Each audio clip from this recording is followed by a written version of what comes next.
This is the Dane Moore NBA podcast brought to you by the Genesis Company, coming at you Friday morning. It's almost afternoon right now. It's December 15th after the Wolves had an 18-point win in Dallas against Luka and the Mavs on Thursday night. I got Kyle Tigey here with me to get into how the Wolves fell down 17-2 in the first 3 minutes of that game before sort of, I guess, kind of stabilizing and scraping back at that deficit over the next couple quarters. We'll get into what happened, who contributed to that comeback, because I kind of thought it was a game where production came from places you weren't necessarily expecting, and a lack of production came from places you weren't exactly expecting. So most of the episode will be on the Dallas game, which I think kind of connects to the roster being back at full strength, some rotation changes. It's kind of where this team is at right now.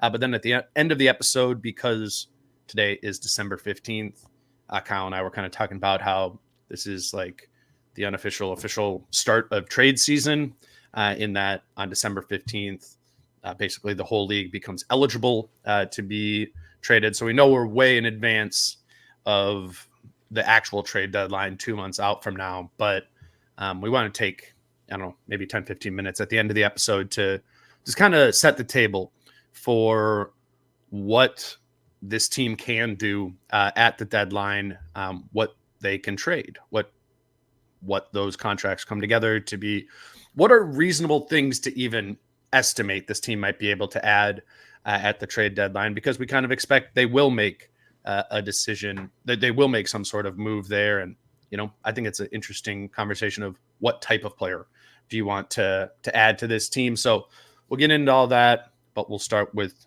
the Dallas game. Kyle, what's up? I saw the tweets last night, Dane. What? I saw them. I saw those tweets. Some of you listening, I saw it. 17-2. I saw it. Same old Wolves. Here we go again. This bleeping team. I saw them all. I've been stressing on my little soapbox that in-game tweeting, first quarter tweeting is for losers. I saw it. 17-2. Everyone's like, here we go again. They're going to lose the next 16 games. Wolves, as I move my mouse here, Wolves 119, Mavericks 101. The floor is yours. Where do you want to go? Let's just do 90 minutes on Naz. I mean, again, I joke, but they did come out a little flat. That happens. But you lose your basketball credibility card if you start judging things in the first quarter and the first half. I'm literally so over that.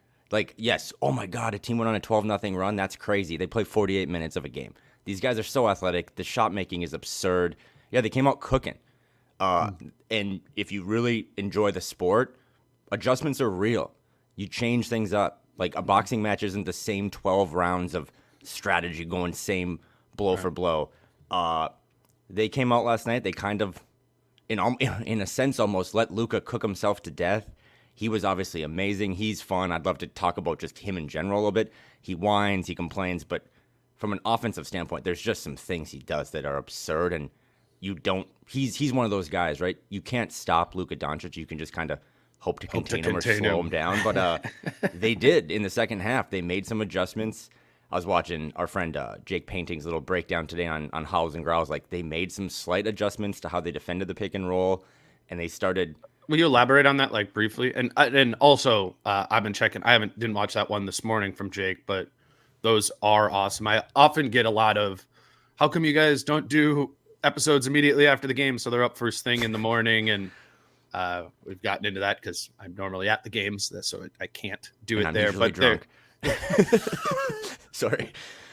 But what I like, Jake is very smart with with X's and O's with basketball, and he just kind of does like 6 to 8 minute sort of things on a key theme from the game. Those are awesome. But will you get it? I haven't watched. Will you get into what some of the small tweaks were against Luka? Because that's what changed, right? It was 17-2, and it looked like Jaden had no answer for Luka in the beginning of that game, and he actually picked up his second foul, I think 3 minutes and 14 seconds into the game. McDaniels has to go to the bench, and now you're like, all right, it's already 17-2. Jaden's out. When he comes back in, he's going to come back in foul trouble. So even if we can survive these next 9 minutes of the quarter, Jaden's going to be guarded Luka in foul trouble. But none of that proved to be an issue. They progressively slowed Luka down over the course of the game. What went into that? Well, again, I'm just stealing from Jake. Yeah, I think we've established that. Thank you, Jake. And Jay's, I got to plug him too. Like, Jake does an amazing job. Jake lives halfway around the world. He does kind of have a cheat code because I think these games tip off like at lunchtime, so then he gets all day to work. Yeah. But that man is trying to do this for a living. Howls and growls. Subscribe to his Substack. The player ratings after every game are awesome, and the videos are great. So now I'm going to take what Jake said and make myself sound smart. But it sounds like in the second half, it sounds like it literally appeared. They were a little more aggressive, like on Rudy stepping up on those screens, hard hedging. Also, too, a little more subtle and a little more nuanced way for my dumb brain to understand it. They put Jaden. I don't know if Jaden can guard Luka. Like, as you focus on maybe stuff that comes down in April or May, like, I think this is a bad playoff matchup potentially for Rudy. I also think it might be a bad one for Jaden, and it's no shame on Jaden. I just think Jaden is built like one of those inflatable tube men at a dealership, and he can guard so many different types of players. But Luka's methodical, but also so strong. Like, he is just like the base of a tree. And I don't know if there's 5 guys in the league better to defend him than Kyle Anderson. Because Kyle Anderson is also not fast or athletic or any of the things. Like, he's basically also Luka Doncic. Tree-like, yes. Yeah, and he moves his feet. So Luka's not going to blow by you by speed, but he can't push you off. Like, once he gets by you and he has you on your hip, he can kind of just shove Jaden around and tell Jaden where to go. He couldn't do that with Kyle. So last night they made adjustments to how Rudy hedged on the pick and roll, which is Luka's bread and butter, and they kind of started turning in terms of like points per possession. They started turning every time Luka had a pick and roll in the first half. It was money. I mean, he is still so good at finding guys, passing, setting guys up. He just waits until you make a mistake and he finds one of his shooters. They're all spaced out. But in the second half, they started turning Luka's pick and rolls into like transition points. Because like there was one where Rudy stepped up really hard on a hedge, started to backpedal, got his hand out. I think he was trying to pass it to Lively, forced a steal. Ant and Jane got out in transition. And again, the Mavs aren't necessarily the most athletic team getting back too. So just little things like that to go back to the 17-2 run. I think the Wolves just kind of showed up in Dallas and was like, all right, let's let you punch us first. Something we have been big on, right? Is like, let's see a good team punch the Wolves in the face. And then let's see for the next 36 minutes, next 24, how they respond.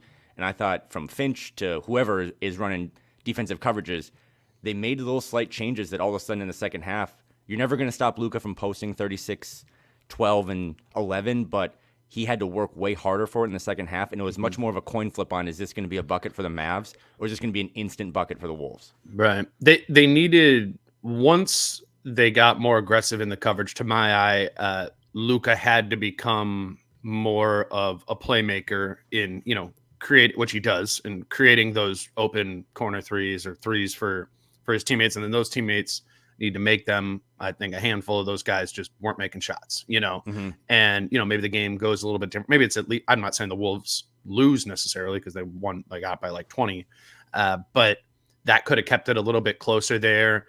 And then maybe you need to make another adjustment off of that to stay home a little bit more. Should also point out no Kyrie in this game. Passing the baton to him at some point might have been profitable for Dallas there too. It is just kind of like, I saw Jace tweet this out this morning. This isn't like a dig on the Wolves because it's gone both ways. Like, the Wolves just played the Pelicans without Ant, so you don't get to see that matchup clearly. When they played the Sixers before, Embiid didn't play, Kyrie didn't play last night. They've caught a handful of teams on back-to-backs, or the Wolves have caught the Suns on that terrible back-to-back. Like, there's just been a lot of like impure sort of matchups for this team. The Pacers on Saturday will be that again, as I think they're on a road back-to-back, which is all like kind of a bummer, and it's going to be interesting, I think, particularly against these like Pelicans and Mavericks type teams that could reasonably be a playoff matchup, right? How much are we going to have to go off of from the regular season matchups in particular? I did find myself, I'm glad you brought that up. I wonder about this matchup for the Wolves. Not that like they just beat Dallas by 20. Like, I think they'd be okay with Dallas in a playoff series. It just is interesting that it feels like a matchup, and was last night, where Rudy, it wasn't that Rudy, I mean, got in foul trouble, and it wasn't necessarily that I thought Rudy played bad when he wasn't in foul trouble. It just, there's not a lot Rudy can do to impact that matchup, right? Like they just don't go to the basket that often other than Luka. There's not those like second side attacks. Like you don't see Dante Exum or Tim Hardaway Jr. like barreling down to the basket and challenging Rudy Gobert. So they're just not gonna do that. So there's a little bit of a limitation on the way Rudy can impact this matchup. And then I think offensively too, like Lively's big and athletic, and they were trying to find Rudy in some of those roles, and Lively kind of does a pretty good job with his size of being able to play too. So I just like, I put that in my notes. I'm putting that in my mind of like, okay, if we get to whenever or to the playoffs and whatever the matchup is, if it's Dallas, that's something to keep in mind with this matchup is Rudy isn't just going to organically be a huge weapon in this matchup. How can you make him one, right? And additionally, which maybe I think leads us into Naz Reid here, maybe that's a type of matchup that you need more from your other two bigs in Karl and Naz. I think Naz's stat line obviously really pops, making 7 threes in this game, but Karl was low-key, super impactful. I like actually when he's getting to his mid-range game some. Like if we're sitting here all the time saying like Karl needs to shoot more threes, it's because we are acknowledging that like there is no limit, right? Or like we're nowhere near the limit of where you're going to start getting diminishing returns on his 3-point shot because he's that great of a shooter. And that level of shooter can also be impactful from the mid-range. What do you have, like 3-4 kind of mid-range one-on-one clean looks that he hit. But yeah, the story in this game, I think the main one with Rudy being in foul trouble was Naz coming in and being that spark that we've kind of been talking about this offense needing. They need a little bit more offense on this team, and the best place, or like the most likely place to get more offensive juice out of this team right now feels like Naz Reid. And an opportunity presented itself for that with Rudy's foul trouble, but I think it was really encouraging to see Naz deliver. I have a couple like specific things on that, but I'll just go to you with Naz and what stood out to you most about his game here. Well, to get to Naz, but to close the loop on Rudy, Yeah. because you made a really good point. There were moments, even my Timberwolves scar tissue, where I was watching that game early in the first half, and you just had like shades of Terrence Mann and the Clippers, right? Where it's just like, oh, here we go again. They're just going to be 5 out. And like you said, there's really nothing for Rudy to do. He's got to get to the corners. He's got to do all this stuff. But the difference between Rudy on the Jazz, when they were getting cooked off the court against a 5-out system, is that this team, Rudy didn't have this in Utah. This team just puts Rudy on the bench and brings in Naz Reid. and Naz Reid can come in and cook you for 27. So just the options that this team has to not only defend, but to have a 3-headed monster. It's like, hey, when we need to defend some nights against a really big front line, maybe it's the Pelicans or something, we got to put Karl and Rudy out there as much as possible. When we play against a smaller team, we have this 6'10" guard from LSU that didn't get drafted that will just go cook you, and we'll just go basically offense for defense. I want to like say this now. I am henceforth referring to Naz Reid as a wing. Like, okay, let me write that down. If you just if you like never watched the Wolves before and you've come in and you've watched 10 of these games this year, what about Naz Reid is a big outside of the fact that he is physically big? Like what is the post-up game sometimes? How often does that happen? And when does it happen? It happens when he gets a switch against a small, right? That's pretty much the only time they go to that left block thing. Like what is it? He doesn't defend the rim. He isn't being asked to defend the rim. Like Naz Reid plays as a big wing. And I know this is kind of furthering some of my own personal opinion of that he should get out there on the floor more often as a 3, whether not necessarily with Karl and Rudy, because I think they've determined they have to play zone there, but more and more minutes of Kyle Anderson at the 4 and Naz at the 3. I'm viewing it that way. Like, I just think that, to me, of just turning off all the past history and knowing that Naz weighed like 60 pounds, more pounds 4 years ago, and that he was drafted as a center and that he played center on this team. He just doesn't. He just does not play center. That is at anything. He's like a stretch. He's a stretch 4. I texted you. I got a lot of stuff going on. My parents are in town. That I was going to get a little off the rails today. So let's just do it because you started up. 6'9", 260. At 6'9" without shoes. That's LeBron's weight and height. Naz Reid is the same. 6'9", 264 after a big bowl of jelly. I asked him, I asked him how much he weighs. This was the end of last season. He told me 237. Okay, well, listen. So, but I think that furthers your point of like, he's even smaller than LeBron. Yeah, Cam, don't cut this and say I'm comparing him to LeBron James. But what I'm trying to do is back up Dane's point here that, yes, he was drafted. I mean, he was drafted, right, as like dollar store Karl-Anthony Towns, a big guy that can shoot the ball from deep. My first comp for him was Mo Spates. Well, my comp for him moving forward would be less Spates and more LeBron. But no, it's really incredible, and it's his shot-making ability, but it's also my thing when I watch him. Yes, he's got a fun handle, and yes, he's fearless. There was a moment in the game I wrote down on my phone. I think it might have been in transition where they got a steal and but we need to ban the charge. Like, not all charges, but we need to ban guys jumping right in front of guys as they're about to take off. Because I thought, again, Naz was going to have a Phoenix Suns break his hand moment.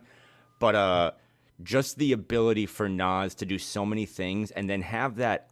I don't know if you have on the top of your head how many games he played for Iowa back in his development days, but he just gets the system. If the ball touches his hands, it's a shot, it's a move, or it's a pass. It doesn't stick. Yeah, he'll back a guy down every once in a while when he has like kind of an advantage, but he just gets Finch's system of just keep this thing moving, and that's decisive. The hardest way to defend. Yeah, decisive would be a much smarter way to say that. So 27 points, 8 for 14 from the field, 7 for 11 from 3, career high. But also, too, just like 6 rebounds, 3 assists, a steal, just little things. The passing, I know it's only 3 assists, man. I think that was one of the best passing games I've seen from Naz Reid in his career. It was whatever, like however potential assists work or whatever. He had like 4, 5, 6 more of those where it was weird. I wrote down that like not decisive Naz, but it was like in a smart way. They were getting, they were getting those switches, and he was rolling up a small into the post. And he recognized after the first time he did it that when that happens, it is the defensive plan of the Mavericks to double that. So he had one like a couple minutes into when he checked in. And normally, like, what do we think of when Naz is on that left block? It's like instant right shoulder into that left hook, right? And he just like the ball got seemingly sticky for like a half second. And I'm like, this is weird. Like, is he going to travel here? And he waited for that defender to come down. I don't remember who he kicked it to at the top of the key, maybe Troy Brown or something. And that one might have been a miss, but I was like, huh, that's interesting. And then he kept doing it. It was one of the more patient passing games I'd seen from Naz. And so while like the 7 threes is what's going to, stand out on the box score there. And obviously that's probably a bigger reason why they won than the passing.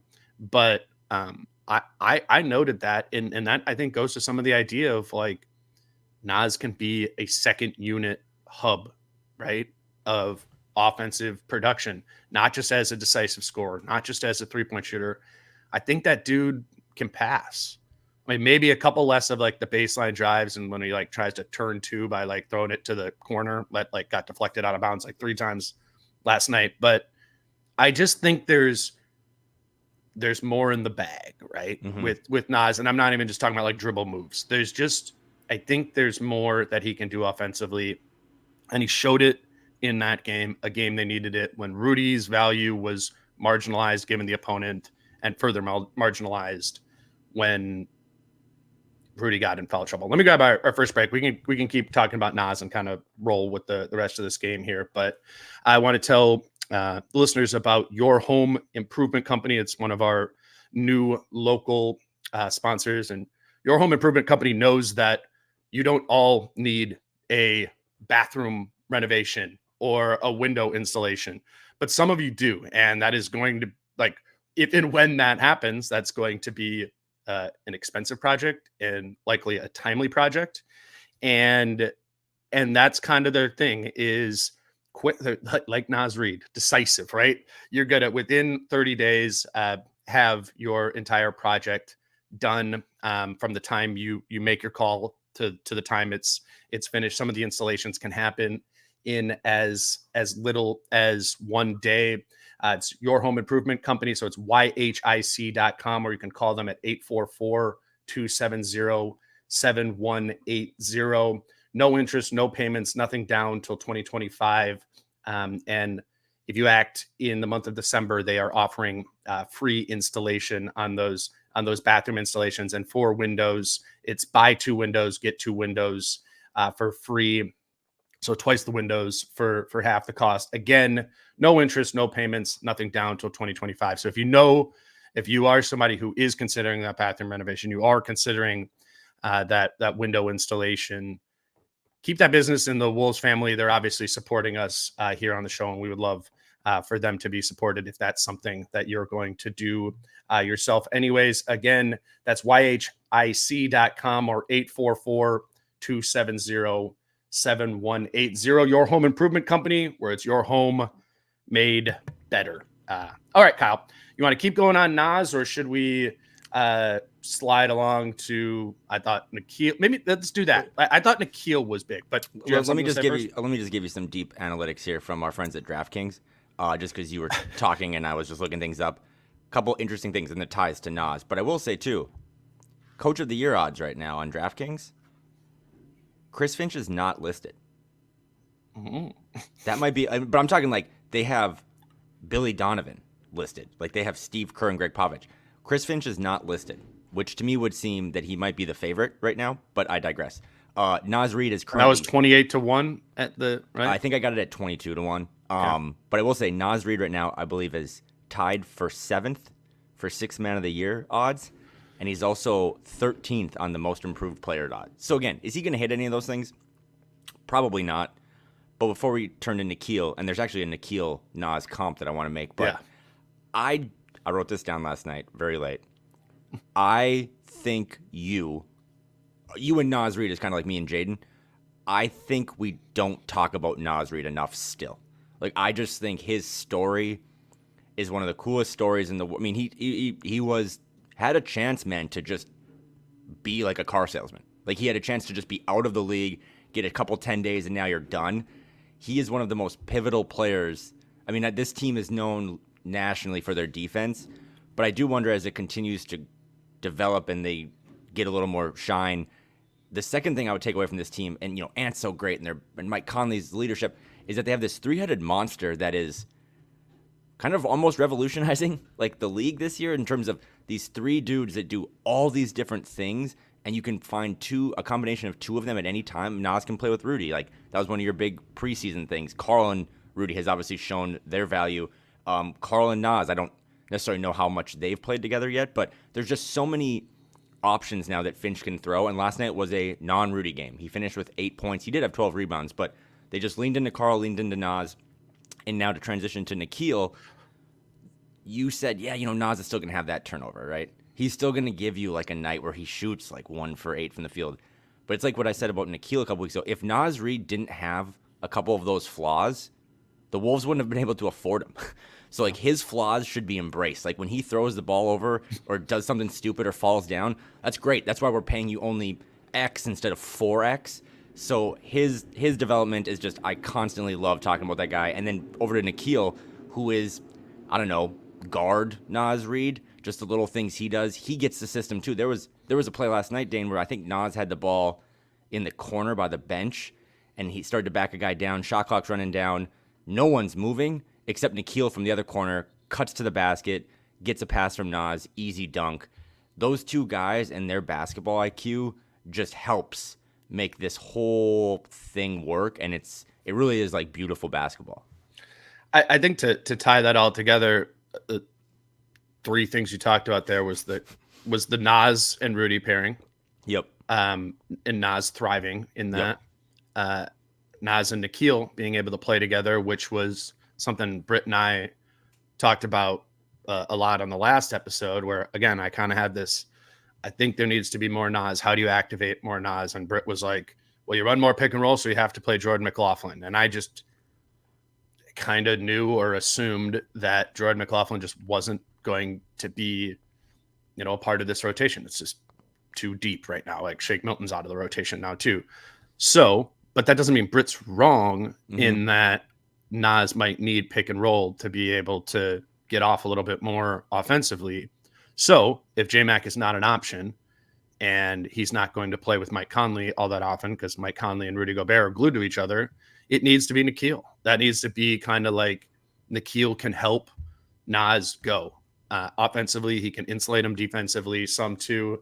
And I thought the turning point of that game was Rudy picks up his third foul in the second quarter. I think there's like 7 minutes and 20 seconds left in the second quarter. So a lot of time there. And you're like, uh-oh, you're kind of assuming another one of those 17-2 Luka runs. And the exact opposite thing happened. They ended up getting to that KAT, Naz, Nickeil, what was it? Ant, and sorry, I have this written down. Yeah, KAT, Naz, McDaniels, Edwards, Alexander, Walker lineup. And that totally saved that second quarter. Once Rudy, arguably this team's most impactful player thus far this season, was going to be removed from the game. And I think they went on like a 20-6 run, 27 run, something like that. And it brought the game. They were down by 11 when that group got in and made that run. And by the end of halftime, it was a 1-point game. And so just to that, and that they're finding combinations there that don't include Rudy Gobert, that is effective on both sides of the ball as it was last night. That's really encouraging. And the both sides of the ball being also, they needed to score points at that time to get back into the game. They were down 11, and you're probably gonna like score points in bunches more often with Naz on the floor than you are with Rudy on the floor. Obviously, you make a great defensive sacrifice, but they have that in the arsenal is big, and that it showed up. I thought exactly when they needed it was, again, further testament to Naz, but that whole group, it just really congealed together well. Nickeil also gave Jaden some break on the ball, occasionally guarding Luka, or just overall defensive support there. So yeah, not starters on this team, but it's like, it's almost pejorative to like refer to Nickeil, Alexander Walker, and Naz Reid as bench guys, right? Like it's their impact on this team, given the construction of the roster, makes them, I don't know, like extensions of the starting lineup, because you need to find these different lineup combinations, and those two this season are unlocking more lineup combinations that don't just survive, but can really make a run. I thought that was huge. I thought that was, remember when Jim and Grady were talking about after the game, they're like, what broke Dallas in this game? And they were like, was it Naz's shooting? They're just kind of thinking about on the spot. Like, that's the answer. It was that lineup at the end of the second quarter when Rudy was in foul trouble that I think totally turned the game. It didn't give the Wolves the lead, but it got them back to tied. And then in the third quarter, they kind of did their third quarter thing. So just liked how those things all weaved together last night. Yeah, I liked how you just talked about describing them as bench guys, right? Yeah. Like that would be like if I was like a Tennessee Volunteer fan and we finished fourth in the SEC. It's like, yeah, but we're in the SEC. Like the Wolves right now, their rotation is like, and this is one of the things we've talked about last year, and it only got more enhanced this year, is that they are, and I saw some pushback on this, but so feel free if you want to as well. This is the deepest team in the NBA, not because I cover it or you cover it, because last night Naz Reid and Nickeil Alexander-Walker, two guys off the bench from Minnesota that had a big impact, would have simply just started over Dante Exum and Derrick Jones Jr. Right? Like, I mean, that's just those. I mean, like, who would you rather have right now just with a bullet, Naz Reid or Grant Williams? Oh, Naz, yeah. Right, so he starts over Grant. And again, I know. And then that's a higher bar than, the Derrick Jones Jr. Right, Dante Exum one. And credit to Dante Exum. He's actually been playing well recently. But, like, yeah, that one's, like, clear.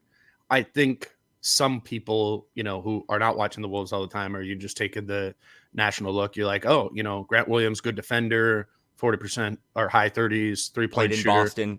Yeah, exactly. For sure. And like, And that is still the thing with Naz, is he is not a consistent, reliable defender, right? And that's in theory the next level for him.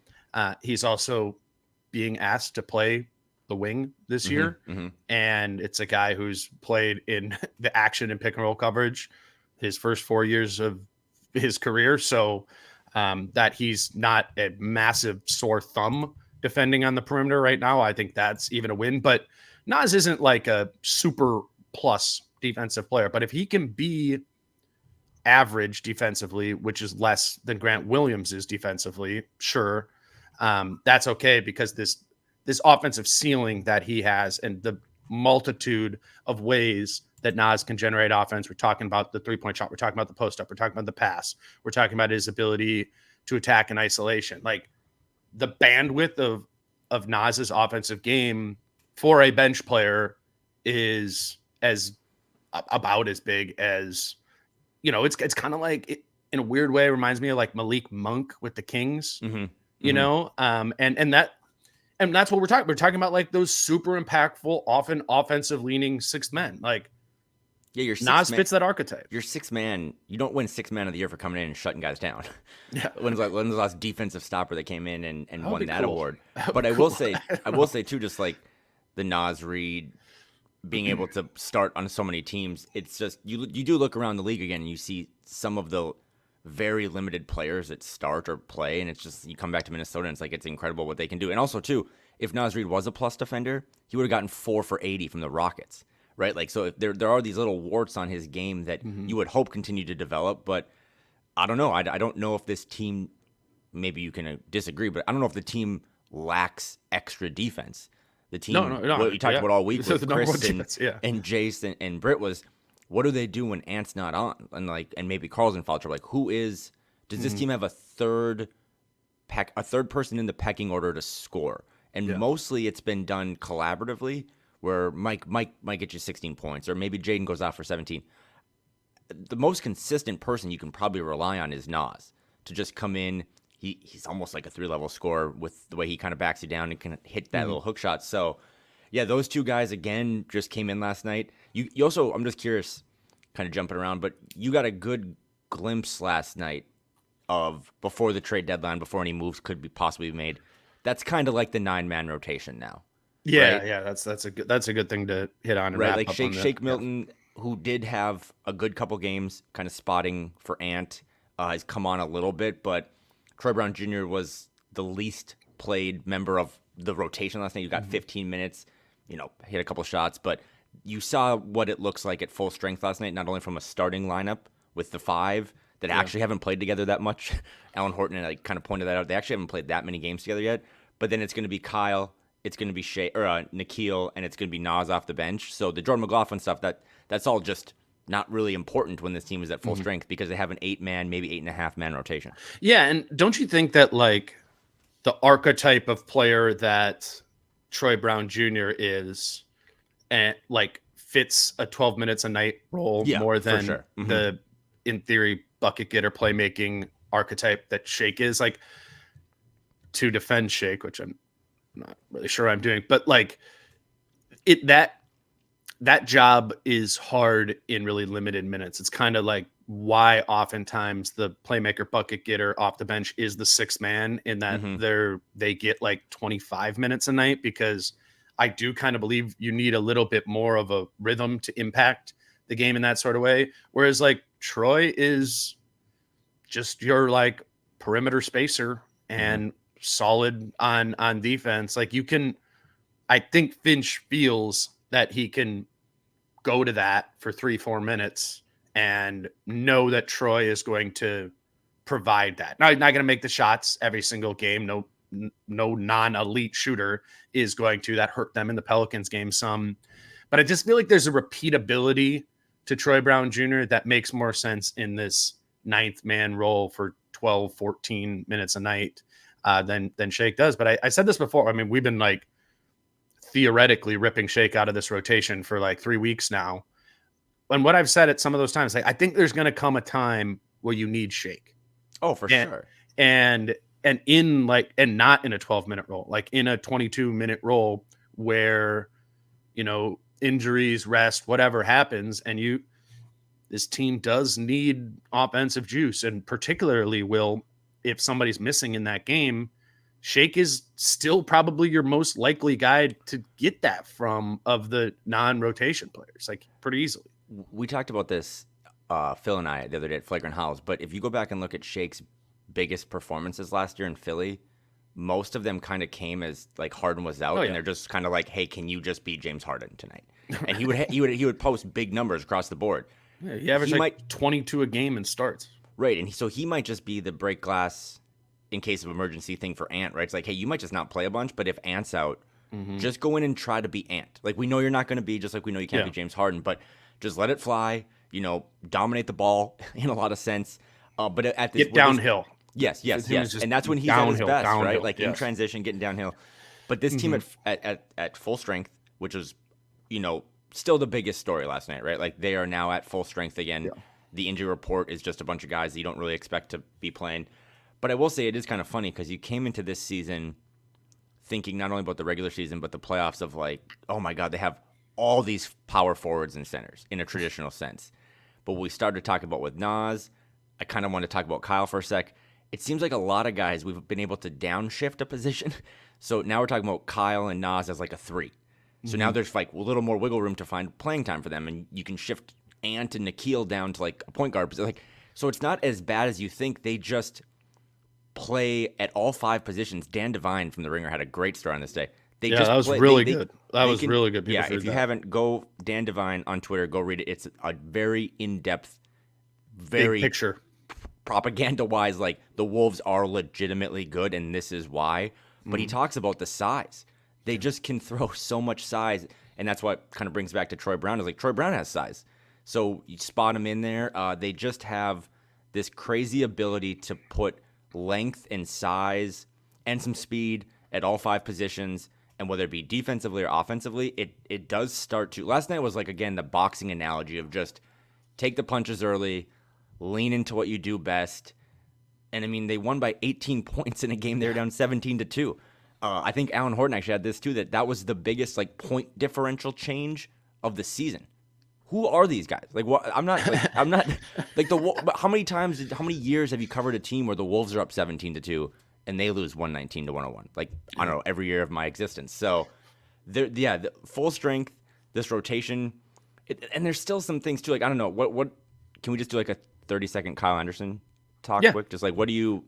Because he's the guy too that I don't ever want to lose Kyle, but there are those conversations that we don't want to have now because we're in the moment and we're where our feet are. But can we shelve that for when we're talking about the trade deadline stuff? And I want to talk about Kyle. I just don't want to get too far into this before talking about Ant and his game. I thought it was a really unique game. So grab a break here, and we'll be back with Kyle to get into Ant's game. All right, Kyle. Anthony Edwards in this game was 3 of 19 from the field and led the team in plus minus. And that is not the first time that has happened this season, where Ant has a terrible shooting game. He's not able to get to any of his individual Ant stuff. But when those games have happened, he has found his playmaking. I'm trying to remember what the last game was that this happened to. But last night, what was it, 11 assists? And it was the playmaking throughout the night. Even early, in the game, he was kind of, and maybe part of it was still half coming back from the hit pointer, where he looked like he was first trying to get others going, and that's kind of when the deficit fell to 17-2, and then he kind of turned it on for a little bit, made a couple buckets there midway through the first quarter. And then kind of settled into more of a playmaking role as like, okay, we can all take a deep breath. This game is like what was once 17-2. It's now like 19-13 or something. And I'm just impressed with his ability to be able to do that, because the Toronto game, the season opener, wasn't that, right? It was just the bad shooting.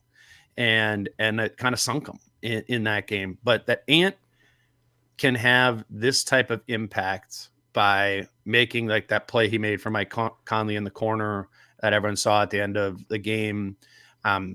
that is huge to be a player that draws that much attention. So you making your teammates that open, but it's even to me more than like the technical X's and O's, what he's breaking down, how he's forcing the defense to adjust.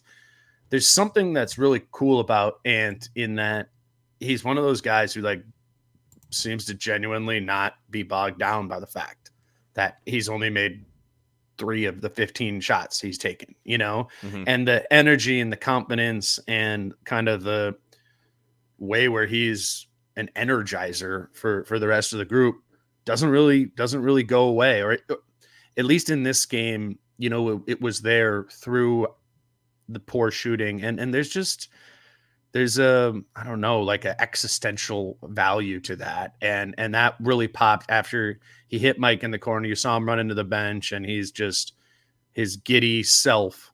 And, you would have never thought watching that clip that dude had one of his worst shooting nights of his career, and that he has that ability to compartmentalize and stay committed and positive.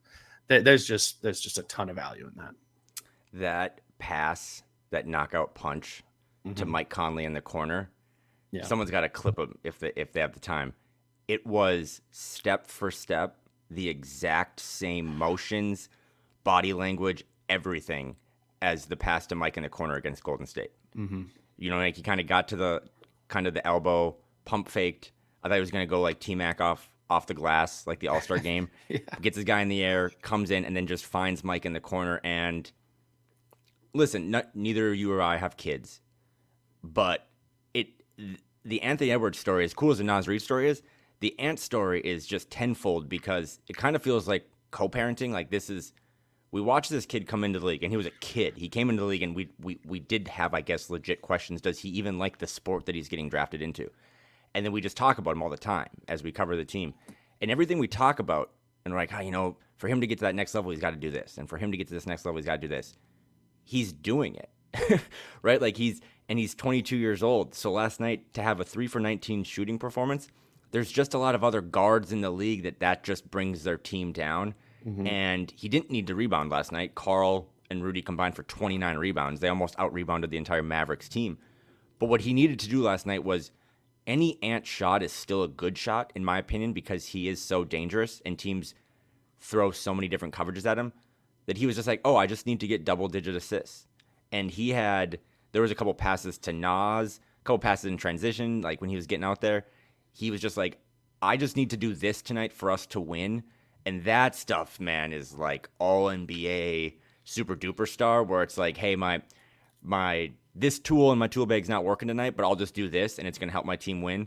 And incredible stuff for 4 years now, right? This is season 4, to just watch this kid come in and literally be kind of malleable, and to see him become an all-star, to see him become a movie star, to see him have a shoe drop tomorrow. It's impressive stuff. And he also was pretty good defensively last night. There's a couple clips of a possession or two where he's just like, I'm just going to take Luka, and I'm going to take him out of the play. I'm not going to let him get into the paint. I'm going to make him kind of rely on someone else. And I think that stuff frustrates Luka too, because he can get by Jaden and then he just weighs more than Jaden. He can't do that to Ant. He can't bump Ant off his spot.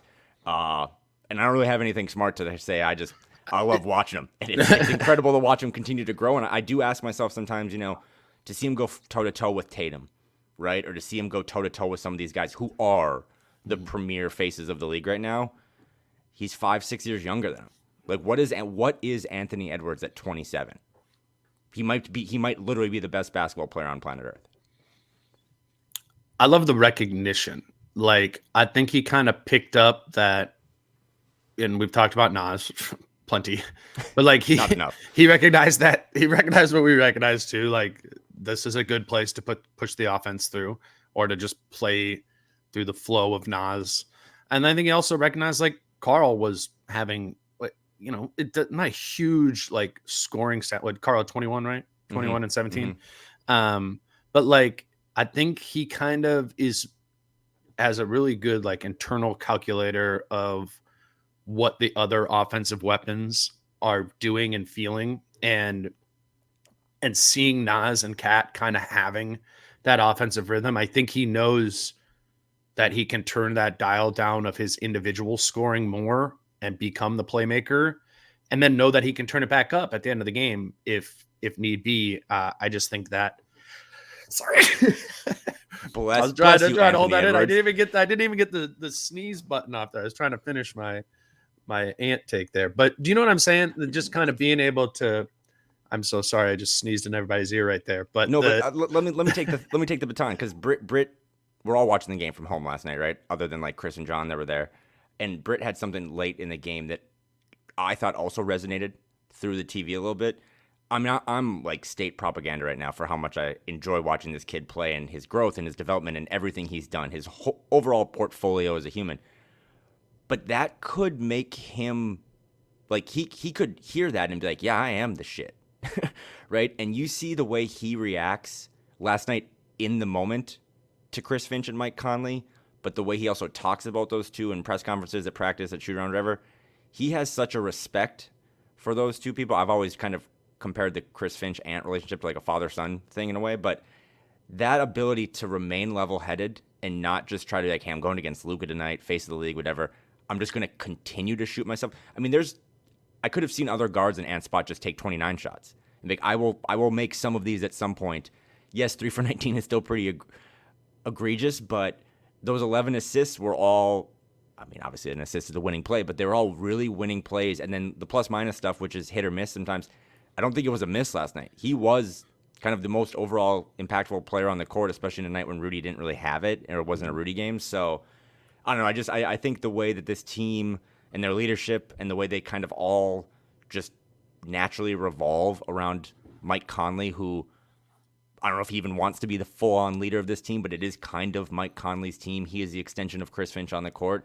It's just all great stuff. And it's not things that you would maybe talk about in X's and O's and analytics and second spectrum and stuff, but that psychology and the way that this team gels and understands one another and knows, like you said, Carl might be cooking a little bit tonight. Let me just get Carl the ball more. Let me get Naz the ball in space. Those are the types of things that make this sustainable, and that's how you become like a real contender, right? Because you can have nights where you just blow teams out, but it's when you start to grind teams out, and that's what this team has done pretty much all year. Like, their wins are just grinding teams out and making more smart winning plays in the fourth quarter or in the second half than the other teams. So, I don't know. I'm just kind of at a loss for words watching this kid play. There's still meat on the bone for Ant as well, but the 11 assists last night just stood out. Like, that was the first thing that popped on a box score that had a lot of big numbers, was that this kid just went into playmaking mode, went into young Devin Booker point guard mode, and it was very successful.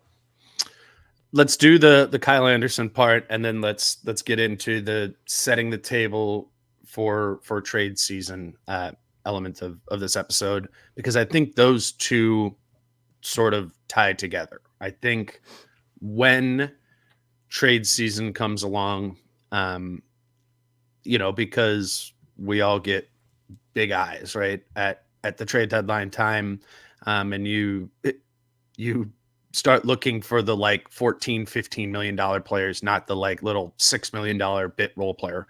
And basically, to get there, and we'll get into this, to get to the $14-15 million player, to get the Tyus Jones, right, as some people will be pining for, Kyle Anderson needs to be in that trade. Mm-hmm. And I'm glad that we had this Kyle Anderson game, which we can get into first, last night, before we talk about that, because we've hit on it, man. Like, it's a problem that in ways that Kyle is not shooting and spacing the floor anymore. It's one of those situations where I think that's a pretty big part of why Troy Brown Jr. is in the rotation rather than Shake Milton, because whichever one of those two are in, they're often going to be in with Kyle Anderson. And it was getting to the point, given that Kyle is no longer shooting threes, that it was getting problematic when Shake was out there, because he was, is not the shooter that Troy Brown Jr. is.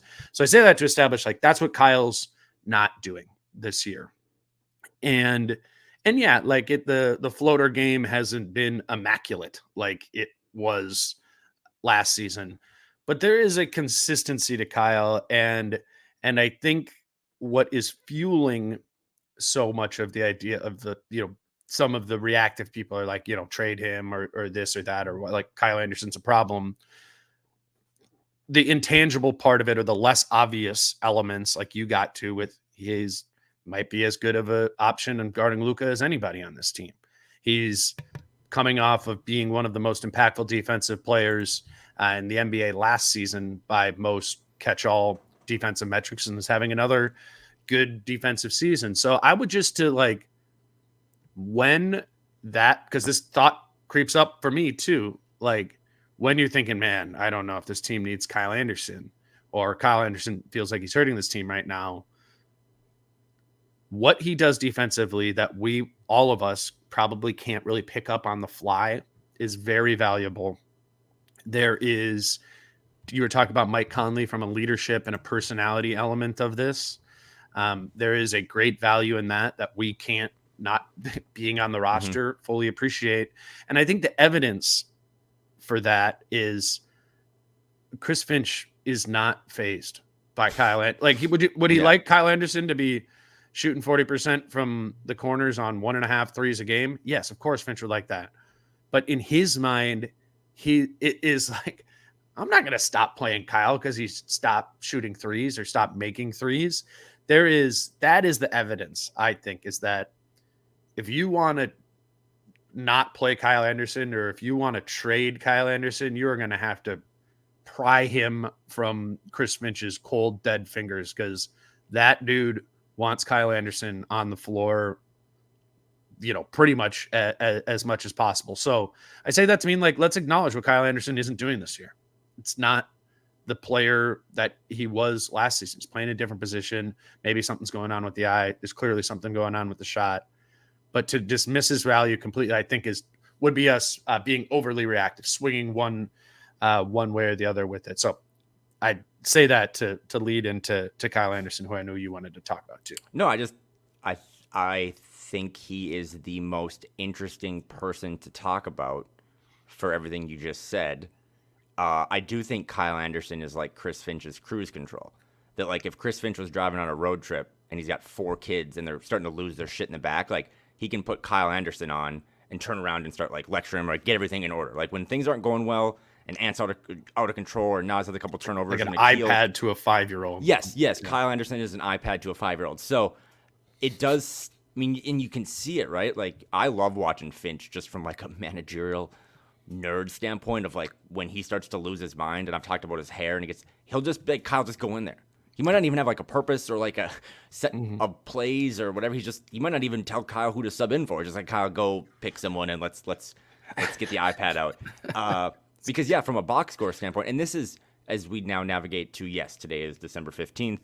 A lot of the guys, maybe most of the guys, not everyone, but people that signed contracts this summer are now eligible to be traded. So the trade pool is much, much deeper. That's why today you're going to start to see a lot of articles, and we are going to basically sprint, because I think it's less than 2 months. I think the deadline is before Valentine's Day. So we have 7-8 weeks now of trade deadline stuff. And from a fan perspective specifically, but you can attest to this as well, the Wolves have just always been sellers. So when you're a seller, you just have items, and people give you money for them, and then you just give them away. As buyers, which is what this team will probably be, you do kind of have to give something to get something, right? And Sure. The way this team is financially constructed, ironically, they don't have a lot to give, right? I mean, because most of the guys from Mike, I mean, I guess technically Mike, who isn't expiring, but Anthony Edwards, Jay McDaniels, Naz Reid, Karl-Anthony Towns, Rudy Gobert, those guys are all just staples. And then your young assets. It leads you to think about Kyle Anderson, which is, I think you put that as one of your bold predictions, right? And like it had before nothing the to season. do with not. Yeah. Us Kyle's got to stick together, but it just has to do with the fact that he has a good number and is also, I mean, I guess my biggest fear, man, would be trading Kyle Anderson to a team that's also good, because he's going to make them better, But is there a way, as you start to look at that rotation, right, and you start to figure out it's probably not going to be 9 in the playoffs? I know I'm getting very ahead of my skis here, but you just kind of play your guys more minutes, right? So if you have a bench and the 4 guys that are kind of locks, or I guess 3, and Troy would be, Nikhil, Kyle, and Naz Reid, but you also want to get a little Shake in there, you also want to get Troy Brown. Is there a way to consolidate some of those guys, like a Kyle Anderson and a Shake Milton, to just get a player that kind of does both? Like, I think he's on a minimum, so it doesn't make sense, but I've always thought if you just swapped out Eric Gordon and Kyle Anderson, that both the Suns and the Wolves would be better off because the Wolves would have this extra spacing. And I mean, Eric Gordon could just play point. And then for the Suns, you would just have this way better Okogie that can set the table, get a bucket here and there. That's not a deal that's going to make sense and salaries and stuff, but it is something they have to think about because if you're anti-trading Kyle, which I probably am, and I would imagine a lot of fans are and maybe Finch's, you're not going to get Tyus Jones. You're not going to be able to really make a large impact. You're going to have to be, which is also crazy too, the Timberwolves are going to be like in the buyout market. Imagine a team signing here trying to win a ring. Like, I need some cold water, but it's going to limit them if they don't at least flirt with the idea of putting him in a deal. And it's crazy because I don't know how to think. He has been great defensively. His box score will never pop, but he just is a stable adult that they can throw out there on top of Mike Conley, on top of these other guys. And I don't know what they'll do, and we still have a long ways to go to figure it out, but he has to be included. He has to be mentioned as much as he's been great because not only is he a nice number in a trade, not only is he a valuable person for their team, and I don't want to do this stuff now, but you do have to have one half of an eyeball on summer 2024. And if you know that you're not going to keep Kyle and you're not going to be able to keep Kyle and Mike, you probably have to make a decision here in the next 7 or 8 weeks and not wait until June and July. Kyle, let's do it. Let's set the table for the Leonard Miller is off limits. Okay, no, you go. No, and so we were texting about wanting to do this because it's December 15th and now everybody's trade eligible. Like, it's going to be pretty basic, and this is something honestly that all of you could just do by going to Spotrac and looking up what the Wolves' salaries are. This is not going to be complicated math, but I want to talk about what the maybe potentially tradable contracts are on this team, and have us shape up a more realistic vision of what contract of a player they could take back. And I think we do that by, labeling the players who potentially could get traded off of the Wolves. And your natural inclination, right, is to scratch off the 7 guys that you talked about and, look at maybe more of the expiring type contracts. And Kyle Anderson is on a 1-year, $9.2 million expiring contract. So that's some value you could put against a matching salary. Shake Milton, 1 year, $5 million. Troy Brown Jr., 1 year, $4 million.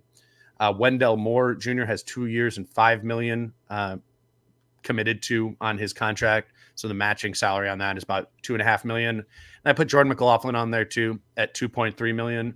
So it's one of, we'd always need to remember this, and like half the fake trades I get sent to me are like, okay, 5 players going out from the Wolves to get 1 player back. Like, we can't do Kyle 9, Shake 5, Troy 4, Wendell 2.5, Jordan 2.5, and be like, all right, what $21 million player are the Wolves, going to take back in the situation? That's just 99% of the time not how that works. So how I'm thinking about it is, what do a combination of 2 of them together equal? Yeah. And I put Kyle on there because whatever, he can be on there. And if we want to talk about the Tyus Jones, we want to talk about trading for players who are making, over $10 million, $10 to $15 million. Again, like we said before, Kyle Anderson needs to be in that trade. So you have him there. Like, you could do Kyle Anderson and Shake Milton, and that's $14.2 million. Again, Tyus Jones makes 14. I think more realistically, though, we're talking about a combination of maybe Shake and Troy Brown, and that's 9, which you now do not have enough matching salary to, go get a Tyus Jones. Not that you couldn't maybe make it happen, but I don't you agree that this is the right way to do it, is like just putting 2 together and getting a number, 2 of the Wolves players together to get a number that could be outgoing? Yeah, because the one thing that does drive me crazy too is that this isn't 2K. So every team right now in the league has at least probably 14 roster spots filled. Yeah. So yes, you can't go into your garage and find all the shit that you don't want and then just like give it to your neighbor and get their couch, because they probably have a lot of shit in their garage too. So that's not going to work. Right. There's 2 other components. Everything you said was right. You're smart. Whatever. I also want to factor in that if you had to throw in any prospect, you probably got to throw Wendell Moore's name in there. I know he's done probably nothing here, but like, that's if you're a really bad team, like if you're the Spurs, I don't know what a Spurs Wolves trade looks like, but maybe you kick the tires on, hey, Wendell Moore went to Duke. He was a first round pick, whatever. That type of thing. And then also, too, and you can speak on this better than I can, we need to review quickly or at least mention that they're damn near impossible to trade any picks. Yeah. Right. You know what I mean, so that's the thing. That's what I'm thinking about. It's like, okay, so if it's Shake and Troy, that's $9 million matching. Like, it's not necessarily a valuable $9 million that you're offering somebody for, let's do another backup point guard, Monte Morris, right? Like, I don't think the Wizards are gonna be like, yep, Troy Brown and Shake Milton for Monte Morris, cool, we're good. Like, I'm just trying to establish how do we match the salaries, and then it's the unknowable element of the negotiation on our side of how many pick assets do you need to attach to that, and that's the most important element of this to making a trade. Right. It's just we don't know that, right? So I don't really like when people say, Shake Milton and Troy Brown Jr. for Monte Morris and picks kind of matters, or I guess Shake, Troy, and picks for Monte Morris. It's like, well, how many picks? That kind of makes a difference. But I think that's what we're talking about is a second, multiple seconds, depending on the quality of player. I think the bigger question here, though, or the starting point, if we want to start thinking about a trade for the Wolves, is what are you trying to get back? Yeah, because you're probably getting back a not one skill guy, but is a predominantly does one thing well. And I think the three options there are a movement shooter. I said Malik Beasley before, just so Wolves fans could kind of picture that, like that he's on a minimum, and I don't think he's leaving the Bucks. He's starting for them. But it's guys like Landry Shamet, like that archetype of player, right? Somebody who can hunt space and hit shots, and probably comes with weaknesses other than that. Movement shooter, backup point guard, or bucket getter. Those are the three types of players I could see the Wolves pursuing at the deadline. And I think it's just an interesting conversation, probably a fitting conversation for December 15th of like, Kyle, what do you think if you could only choose one of those three styles of player would be most valuable to this team? Shooting.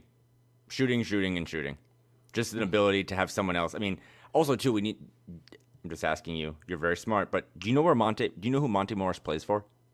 The Pistons, right? Okay, I don't think a lot of people would. I think they would have still thought. And he's also like out until he's on a 6 to 8 week quad strain that was announced a couple weeks ago. So like he might not even be available. I'm throwing myself under the bus because once trade season picks up, we kind of think about all the guys that used to be rumored, right? Like, oh, Bones Highland. It's like, is he in the league? Monte Morris, like from the Wizards. Like actually, he's in Detroit, and I didn't know any of that stuff. So yeah, I do, even with Naz going 7 for 11 last night and career high from 3 and Carl's ability to space the floor and Ant and obviously Jaden will get back and Mike, I still watch this team every night and think they don't have enough shooting. And that's kind of why I brought like an Eric Gordon comp. Yeah. Again, that doesn't. I'll say that's my answer too. Okay. I would say movement shooter. I think the backup point guard idea will be bandied about in the fan base and probably in the front office as well. But I'm also just kind of thinking about it of like, if you only get one of these three archetypes of player coming in, as much as we complain about the lack of point guard play on this team, I just don't know if you go and trade for a point guard lower than Tyus Jones level. Like, what's the difference between that player that you get back and Jordan McLaughlin? They're probably better. No, that's like what I'm saying? That's like, the backup quarterback conversation in football, right? It's like Jordan McLaughlin just knows our offense better. Yeah. Is Monte Morris that? Like, I know it was fun last year, but we didn't really know about Mike Conley last year. Mike Conley didn't exist on this team. Are the guys Jordan McLaughlin, Nick Mullins, and like Easton Stick, like is Jordan McLaughlin just know the offense, a more trustworthy option? I still come back to, despite Mike Conley probably being the least valuable member of the starting five in terms of just, I don't know, everything, that this team without Mike in a playoff game, like he would be the biggest wart. Like I think if Ant was out with a hip strain in game 2, you could find ways to figure it out. Without Mike, that changes everything, right? Like what would your, off the top of your head, be like? Are you going to start Kyle? Like Jordan McLaughlin's not going to play in the playoffs. So no, I do think it's a movement shooter. I think and Troy Brown is giving you a little bit of that, right? Like there's been 2 or 3. He's more spot up than movement. Maybe we should define He had that. that like one play though where he came off that high pick. It was like 20 points he, low. He's not no movement.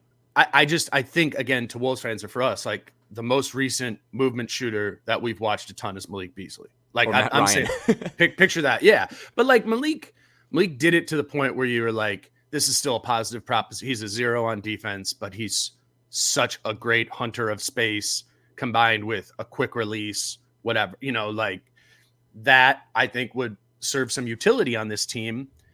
Honestly, more utility than it did 3 years ago, because the Wolves are in this interesting spot at the trade deadline where how many teams are like cool with adding an offensive player who's going to hurt them defensively? Like in theory, the Wolves are the one team who you could be like, yeah, actually, we're kind of cool with like Bones Highland because we feel like we could hide some of his defensive warts, or maybe a lot of movement shooters are smaller, whatever, are not strong defensive players.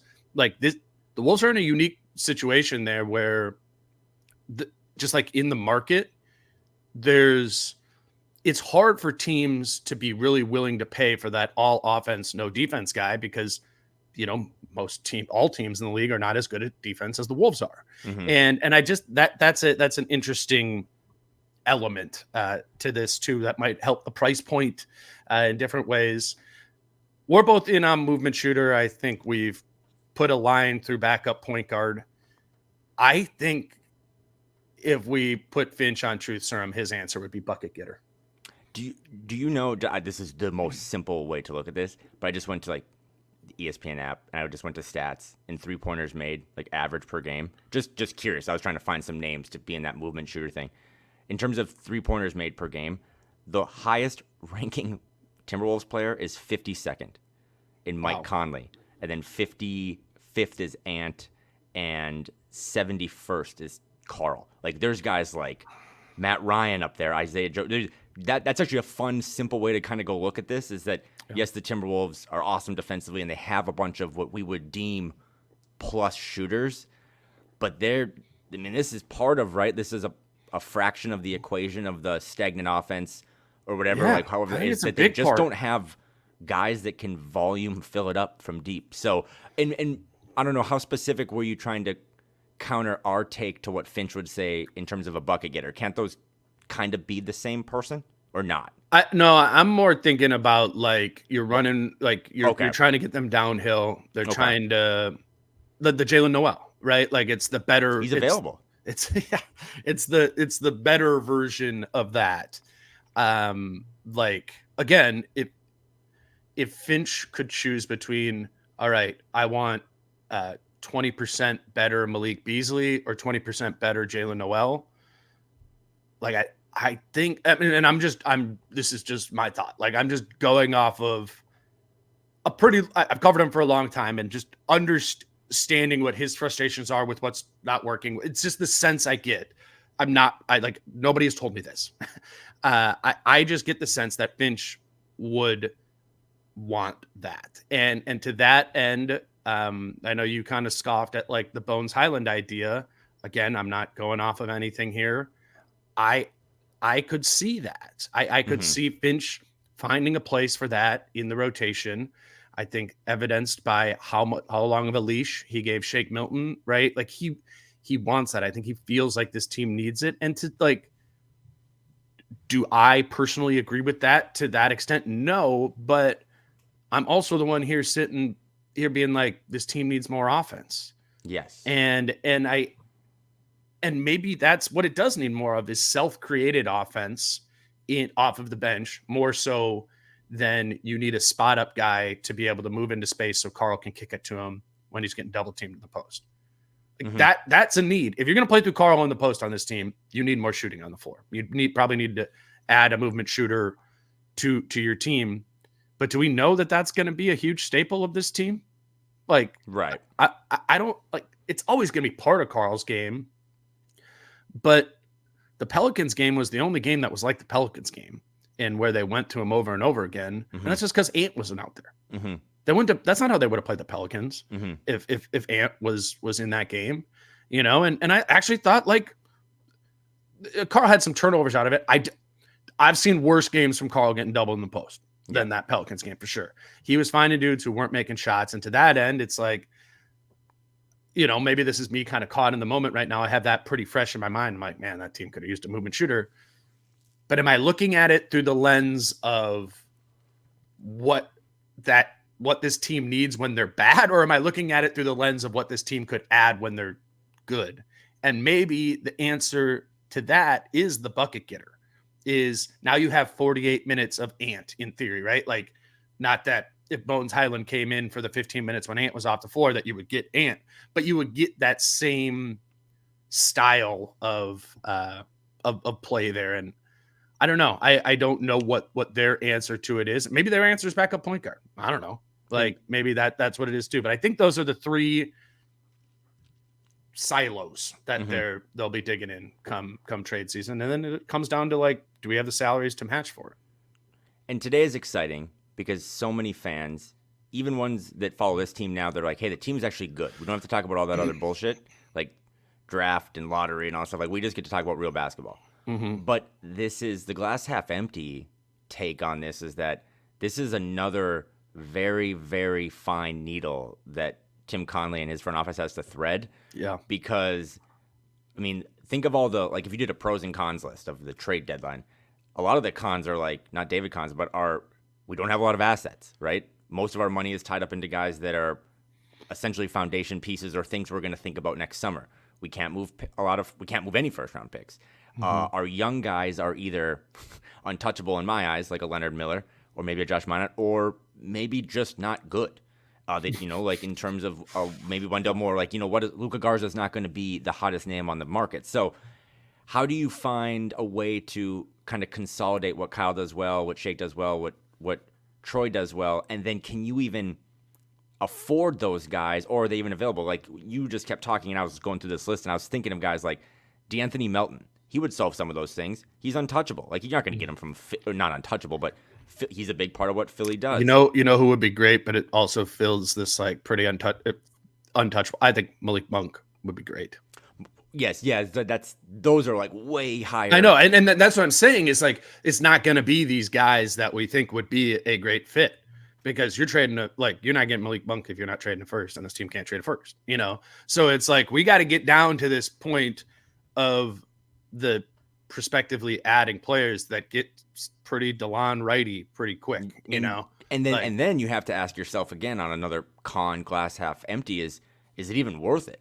Like, is Monty Morris that much of an upgrade over Jordan McLaughlin? Two other names that I'm just kind of like scrolling through the index of the and we're gonna do this. Obviously, we got 2 months here. There will be. I mean, we'll do a pod at some point where we're like, here's 5 names. We'll dig in them deeper. We're just, again, setting the table here. But yeah, give me some more names. Spencer Dinwiddie. Yep. And then this one would be, tell me how this wouldn't be a perfect fit. But again, the Wolves can't afford him, and some other team will just offer probably a first. Malcolm Brogdon. Yeah. Well, I mean, like, that just yeah. But you know what I mean, though? Like, those are the names that you're going to cling to because you're like, oh, that guy could give me a backup point guard. He can get a bucket. He's been I've watched a lot of Blazer games, sadly, and like he can fill it up a little bit. And he's also one of those leaders, again, that Finch would refer to as like a quarterback of just, I trust you, figure it out, run the guys. So that's another thing, is that this team this is the best, 18-5. This is the best start to a Timberwolves season in 35 years. It's the most fun. They're really good. It might be sustainable. They might have a deep playoff run in them. And they might also be 4 hours before the deadline without any moves and just waiting for a buyout guy. Yeah, you know what I mean? That's true. And the glass half full take, simply, despite 42 cons, is that Tim Connelly has always been patient enough to just wait for the right time. And the Nikhil, Mike Conley, D'Lo trade is the best version of that. Is he waited right until the deadline, the Naz Reid extension, right? Like, if he lets Naz sit for 48 more hours and goes into free agency, Naz probably isn't here. So that's, from my perspective at least, is like the glass half full is, they're talking about this.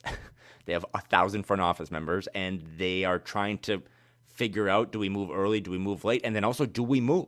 Because this team, the chemistry and the continuity and all this stuff and understanding the system and because Kyle, it might, like, to make one of these moves that, like, you would feel confident would have an impact by the player you're coming back in, that you're bringing back in. Some of those names that we've just said would be awesome, but are not possible. they only become possible with the inclusion of at least Kyle Anderson and maybe like Nickeil Alexander-Walker. Mm-hmm. Nickeil's on a super cheap contract a year from now too. If you maybe try to liquidate that into a pick, like could you get a protected first? I don't know. Like, you know what I'm saying? To get something really special, you're probably going to need to subtract from Kyle Anderson and or Nickeil Alexander-Walker.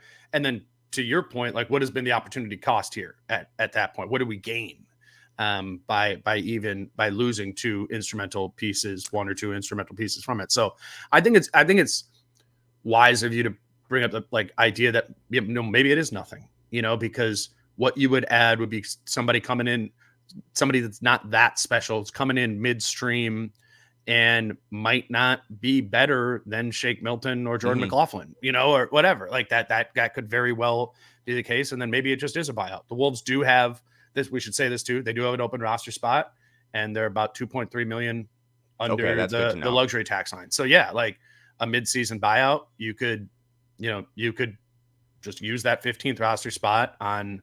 I haven't thought about that list at all. I mean, that doesn't come into focus for a couple months, but maybe that is just the move. And you just go, yeah, sure. We got 3 seconds in the D'Lo trade last year, but that's kind of all we got, maybe we need those to navigate some financial stuff this summer. Let's just get a buyout guy and, run it back in the middle of running it back, like that's why this is so fascinating though, is because I just promoted how awesome the start of this season has, both from a fun perspective and an actual standings perspective.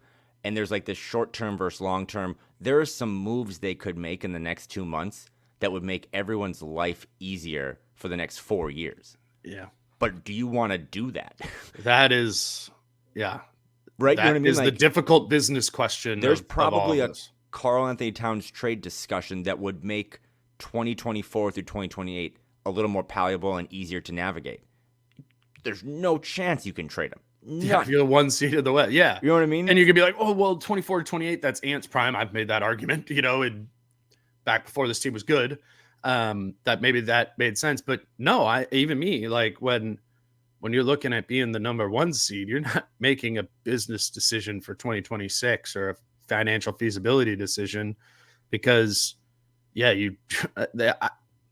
I'm not going to do that much with Carl stuff this whole time because that's just subtracting from the ceiling. And then why would a team that's the number 1 seed in the Western Conference subtract from their ceiling? I was looking out for you. I was trying to get that out there now so you don't ever have to answer those questions. There will be no Carl trade talk. Remember the 1 hour and 17 minute mark on the December 15th that Dane said it. It's going to be, and also too, I've pushed back. I hate the idea that this team went all in. Because I don't really believe that's the appropriate use of that term. But if you do believe they went all in to get Rudy Gobert, then you're not going to pull your cards back.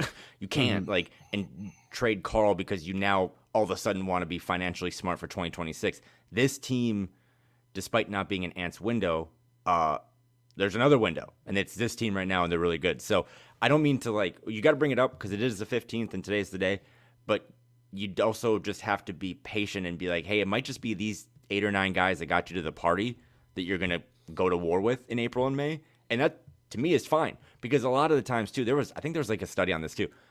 A lot of the buyout guys end up not being much. Yeah. A lot of the NBA trade deadline stuff is just really exciting in the moment. Your phone blows up and you win the press conference, but it doesn't mean shit in April and May. So this might just be the team that they go into, but it's worth noting. It's worth reviewing some of that stuff. They are severely limited despite being super deep and super talented. They can't really do anything with that 2024 pick that they do own that right now is slotted to be 30th in Bronny James, so that'll be fun. But it's just going to be a really interesting 7 weeks because short term, can we get this thing even better? Can we get a piece that makes this offense a top 10 offense like we talked about last week? Or do we just trust everyone here because they're part of the reason we're the number 1 defense and the number 1 team in the league? Well, and I'm kind of blanking on what I was going to say. Great. I was going to do an all-in analogy into moving into Prize Picks, and then I wanted to say something else. I have been all in on Prize Picks, and do you just want to go right to them right now? Do you any other basketball thoughts to close the week? It's just they're in this 16 game stretch. I know you talked a lot about it with Chris and Jason. Oh, right? that's what I was going to say. There are 23 games into this here. And think about how much our view of this team has evolved in the 23 games. And just like specific players, what works together, what doesn't, from things as small as like, what is Kyle Anderson at the 3 like? You know, we've evolved in our understanding of the rotation. Think about our evolution of thought with Shake Milton, with the double bigs look like. We are going to double this 7-week sample size of the season thus far before the trade deadline happens. So we're going to find out new and different things about this team. We're going to learn more about it in this time. More importantly, the front office is going to learn further about it. And then at that point, you're going to have a better idea of what it is you do or don't need. I mean, even us, we're like movement shooter. I don't know, like in 5 weeks, are we saying something different? We very well could be. So yeah, let's wrap this up. Today's show is brought to you by Prize Picks, and we're kind of excited to share. You're going to help me explain how this new thing works with Prize Picks, where they have demons and goblins for added multipliers here. Obviously, Prize Picks is a daily fantasy app here where you're looking at the screen right here and you're seeing Christian McCaffrey more or less than 85.5 rushing yards this Sunday, and you're picking one side of that together to put together a pocket of picks. But what have you said? I want to talk about these multipliers. Listen, their Prize Picks is a big sponsor of the show. Use the promo code Dane to get $100 right match on your first deposit. They've also just continued to grow, and as someone who digs entrepreneurship and business, like as you can see on the screen now, or you look in the app, they have like popular picks. That's what the little fire emoji is. But yeah, they also dropped this thing a couple days ago, like demons and goblins. And basically all it is like the demons are just inflate the odds. So if you would have picked Jake Browning over 274 passing yards, that's like a amplified stat. That's not really what his normal passing yards would be. And you pair that with another demon, and now you're getting, instead of like 3-1 on 2 picks, you're getting like 9-1. So you throw Minshew in there, and now you're more and more. And now what are you getting? 6.5 to 1. So it's just a fun thing. They continue to grow. And again, they support us. So if you can support them, they're, I think, legal in all 50 states. It's not, sports betting. It's more of just over-unders on averages and stuff. But I will say this, there is I have removed myself from making picks. It was when Josh Dobbs sent Justin Jefferson to the hospital last week that I have realized that's like 8 straight weeks of getting someone nearly killed. So there will be no picks for me this week. I would just say, if I was betting, there is like a fun Jamar Chase demon over 99.5 yards, Justin Jefferson demon time over 99.5 yards, and it comes out to be, I think, 9-1.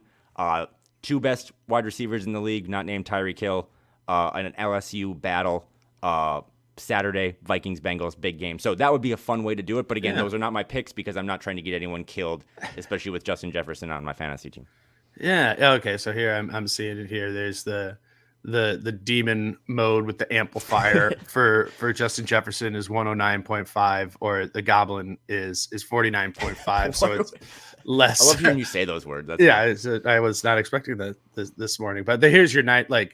So if Jamar Chase and Justin Jefferson both go for 100 or more, that's 9-1 on that in that game Saturday. Yeah, I'm assuming a lot of our listeners will be watching the Vikings game on Saturday. That's cool. Before the Wolves game, right? Yeah, and it's cool now too, because I know a lot of people are still listening to this, especially an hour and 20 minutes in. It's fantasy football playoff stuff. Dane and I are constantly talking about our fantasy teams to each other. But if you're out of it and you're looking for a fun way to just have a little action on a game, they do a lot of college games as well. So you can, in a bowl game, pick a couple over-unders on that type of stuff. It's just a fun way to... NFL, NBA, specials, with combos of different leagues, NHL, college football, college basketball, soccer. Yeah, it is fun to mess around with. And my last thing is always, it's really easy to get your money in and out. So it's not like some of the other Ponzi schemes out there. Like, it's a pretty easy way to just get money on, get money off. It's fun, low limits, but it's cool. And they do $5. If you want to do the Chase and Jefferson thing, don't do something that's going to make you upset if it doesn't work. This doesn't need to be like your gambling side hustle. This is something to have fun when you're sitting around with your friends on Saturday and you put $5 on this Chase Jefferson 100 yards apiece. Like, yeah, and then you got enough leave money with to, your $50. Yeah. you get a year's worth of money to invest in Dane's Patreon, and now you're in the money or in the running for tickets to go watch. Yeah, we are the Ponzi scheme. Yeah, give me your money. Yeah. No, so that's just a fun way to kind of have some skin. I think they continue to get better. They're a really cool partner. And thanks for everyone that listens to this bit, because it's a lot of fun. It's illegal in Washington, actually. I'm headed to Seattle today with my parents, so I might have to have you be my my bookie. But no, cool way to do it, and just another way to interact with sports during these next couple months when it's going to get colder. It's going to, I think, still get darker. And as I'm learning in real time, you're going to have a lot more family time. And I don't know what the linear progression is for gambling when my parents are in town, but I know it goes up. So, yeah, shout out Prize Picks, shout out all the other sponsors. Please do. Again, Dane and I are well set on this, but support those who support us. It's the best way to show love to the show. Yeah, absolutely. And I appreciate you. I know you got a busy weekend and stuff coming on. We did a long episode here, but kind of wanted this. I think the Kyle episodes work really well as like through the weekend, even you can listen, even if you're listening to this, I think after the Wolves have played on Saturday, I think a lot of this stuff with Kyle is still informative, and then Chris and I will be back on Monday. Obviously the Wolves play on Saturday. We're not going to record on Sunday. We'll record on Monday morning. So we'll recap that Pacers game there. Chris was in Dallas. I wasn't, and honestly haven't read him or John off of that game yet, so I haven't seen many of the quotes off of that game. But we'll talk to Chris on Monday, and then we'll rip through another week before Christmas. You got something? Yeah, I was gonna say it's Saturday night. If you are in town, Wolves Pacers. I believe it's AE1 night at the game. There's like going to be commemorative shirts. Ant's shoe drops tomorrow. Shout out to whoever broke that news earlier this spring. You must be a legend. But I think, Pacers Wolves. You want to talk about real hoops? That's going to be fun, right? We talked about how does Luka match up as a matchup problem for the Wolves. The Indiana Pacers, man, are just running up and down. Get a lot of shots up. And you know what? Prize Pick on that Saturday game, man, hit the Carl more than points. That I watched that Pacers Bucks game, which got all consumed with the ball at the end. I like me. I like to watch full games. Yeah. The Bucks were up by 20, so I turned it off with like 3 minutes left in the game. And then we watch a movie or something, and I go to my phone as I'm like laying in bed, and I'm like, wait, what happened in the Bucks Pacers game? Giannis scored like 15 more points or something in the last 4 minutes once I turned the game off, and then that ball thing happened. But the Pacers have nothing for like a big four. Obviously, like Giannis is next level there, but it was super bizarre to me the whole game, man. They're guarding Giannis with Buddy Hield. I'm like, what? And so I don't know if that's just like a complete lack of faith in Obi Toppin to be able to guard, other fours there. They I don't know, they wanted to keep Miles Turner, Brook Lopez, so he could defend the rim in theory, but it was just so weird because the Brook's out on the perimeter. I don't know. I guess I'm curious to see how the Pacers match up with them. Maybe Turner gets KAT, and then this idea is bad because Turner's a really good defender. If you can figure out who Miles Turner is not going to be guarding in this Wolves Pacers game, that person is going to hit their over. I feel confident in that. That's going to be a fun game. Another test for Jaden on the ball. It's all butterflies and rainbows right now with the Wolves. I want to see more out of Jaden, right? Same. Let's go. Let's be that guy.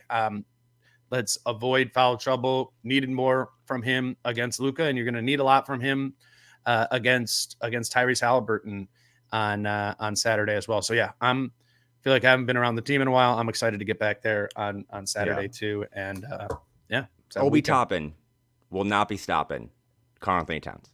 Have a good weekend. He's Kyle Teige. Follow him on Twitter at Kyle Teige. Listen to him over at Flagrant Howls. As always, please do subscribe to this YouTube channel if you can. That's another way that it just helps us grow the brand. And then we have Cam and Cooper making cool TikToks and Instagrams, and that's DaneMooreNBA _podcast.